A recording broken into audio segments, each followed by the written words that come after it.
రీత్యా నాయకుడు నా మీద పెట్టినటువంటి నమ్మకానికి ఏదైనా నేను తిరగలేని పరిస్థితులు వస్తే ఇబ్బంది జరుగుతాదనేటువంటి భావనతోటి 2024 సంవత్సరంలో జరిగేటువంటి సార్వత్రిక ఎన్నికల్లో గిద్దలూరు నియోజకవర్గం, గిద్దలూరు అని కాదు, పోటీ నుండి నేను విరమించుకుంటున్నాను అని చెప్పి తెలియపరుస్తూ, గౌరవ ముఖ్యమంత్రి గారి ఆదేశాలు, వారు చెప్పిన మాటను నేను నా ఆరోగ్య కారణాల రీత్యా నేను తప్పుకుంటున్నందుకు వారిని నన్ను మన్నించమని చెప్పి కూడా కోరుకుంటా ఉన్నా.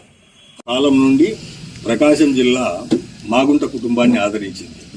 కానీ మాగుంట కుటుంబం ప్రకాశం జిల్లాకు చేసినది ఏంటి అని చెప్పేసి ఆలోచన చేయాల. మాగుంట కుటుంబము నెల్లూరు జిల్లా నుంచి ఇక్కడికి వస్తే 34 సంవత్సరాలు అంటే చిన్న సబ్జెక్ట్ కాదు.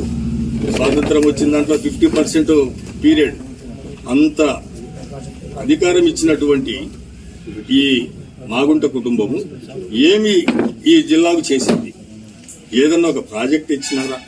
లేదా రామాయపట్నం కోసం మనస్ఫూర్తిగా ఏమన్నా సపోర్ట్ చేసినారా ఆ రోజు?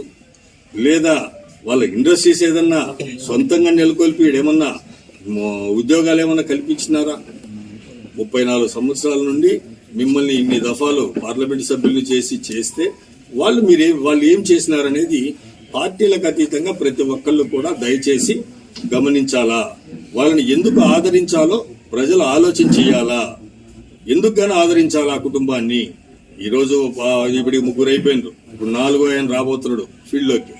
వీళ్ళని ఎందుకు గానీ ఆదరించాలా పార్టీ, ఈ ప్రకాశం జిల్లా ప్రజలు? నేను పార్టీలకు అతీతంగా దయచేసి ఆలోచన చేయండి అని చెప్పేసి విజ్ఞప్తి చేస్తా ఉన్నాను.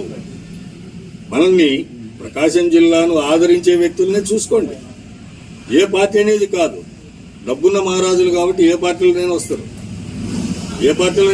పార్టీలు కాదు ఇక్కడ ముఖ్యం, వ్యక్తులు చూడండి. వాళ్ళు చేసినటువంటి ఈ 34 సంవత్సరాల్లో ప్రకాశం జిల్లాకు ఏం చేసినారో కూడా గమనించండి. తద్వారా తీర్పు ఇవ్వండి. ఇటువంటి వాళ్ళు ఉన్నందువల్ల మనకు ఒరిగింది ఏమీ లేదు అనేది కూడా ప్రజలు గమనించాలా. ఈ విషయం మీద నా పార్టీ అధిష్టానం నన్ను ఎన్ని మందలించినా ఏం చేసినప్పటికీ కూడా జరగబోయేటువంటి ఎన్నికల్లో ఈ మాగుంట కుటుంబాన్ని ఎందుకు గాను ఆదరించాలా, ఎందుకు ఆదరించకూడదు అనే దాని మీద మాత్రం జిల్లా వ్యాప్తంగా నాకు చేతనైన విషయం ప్రజలకు విజ్ఞప్తి చేస్తా.